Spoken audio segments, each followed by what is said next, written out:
Dubai international city premier league season 3-র final. শারজার Al Dhaid cricket গ্রাউন্ডে ট্রফির লড়াইয়ে মুখোমুখি হয় ড্রাগন ওয়ারিয়র্স ও টাইটান্স। প্রতিদ্বন্দ্বিতাপূর্ণ ফাইনালে 16 রানে জয় তুলে নিয়ে শিরোপা উল্লাসে মেতে ওঠে ড্রাগন ওয়ারিয়র্স। ফাইনালে সেরা খেলোয়াড় নির্বাচিত হন ড্রাগন ওয়ারিয়র্সের Kazi Mohammad Rifat. Man of the tournament নির্বাচিত হয় ড্রাগন টাইটান্সের আলভি। প্রতি ম্যাচেই একাধিক উইকেট শিকার করে সেরা বোলার নির্বাচিত হয়েছে ড্রাগন ওয়ারিয়র্সের সাজিদ।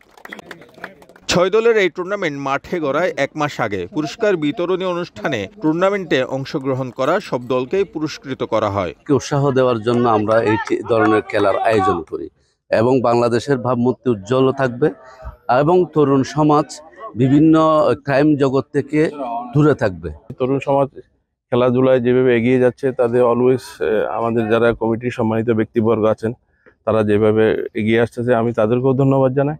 আর আমাদেরও ফিউচার প্ল্যান হলো সবসময় আমাদের যারা ইয়ং স্টার আছে তারা যদি এগিয়ে যেতে পারে, বাংলাদেশ এগিয়ে যাবে। খেলাধুলার মাধ্যমে সুষ্ঠু বিনোদন আমাদের প্রকাশ পায়, যেহেতু আমরা সারাক্ষণ কর্মব্যস্ততার মধ্যে থাকি। খেলাধুলা মানুষের মন মানসিকতা বিকাশ করে। Dubai green Bangla cricket association গত 3 বছর ধরে এই টুর্নামেন্ট আয়োজন করে আসছে। প্রবাসী বাংলাদেশিদের নিয়ে গঠিত একাধিক ক্রীড়া সংগঠন এই টুর্নামেন্টে অংশগ্রহণ করছে। পেশাদারিত্বের ছাপ রেখে প্রবাসী খেলোয়াড়রা এই টুর্নামেন্টে অংশ নিচ্ছে।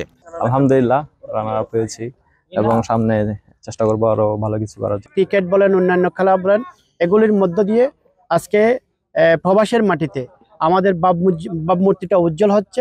টুর্নামেন্টে নেক্সট 4র্থ রাউন্ডে আমরা আরো বেশি টিম ছাড়ার জন্য অনুগত থাকবো এবং আমরা আশা করি ইনশাআল্লাহ ভালো কিছু হবে। আরব আমিরাতে আইসিসির অসংখ্য আন্তর্জাতিক ম্যাচ অনুষ্ঠিত হওয়ার কারণে ক্রিকেটের প্রতি প্রবাসীদের অনুরাগ বাড়িয়ে দিয়েছে। ফলে অসংখ্য ছোট ছোট ক্রিকেট টিম তৈরি হয়েছে আমিরাতের বিভিন্ন প্রদেশে। বিত্তশালী প্রবাসীরা এই ক্রিকেট টিমগুলোকে পৃষ্ঠপোষকতায় এগিয়ে আসলে প্রবাসীদের অপরাধ প্রবণতা অনেকটা কমে আসবে বলে মনে করেন সংশ্লিষ্টরা।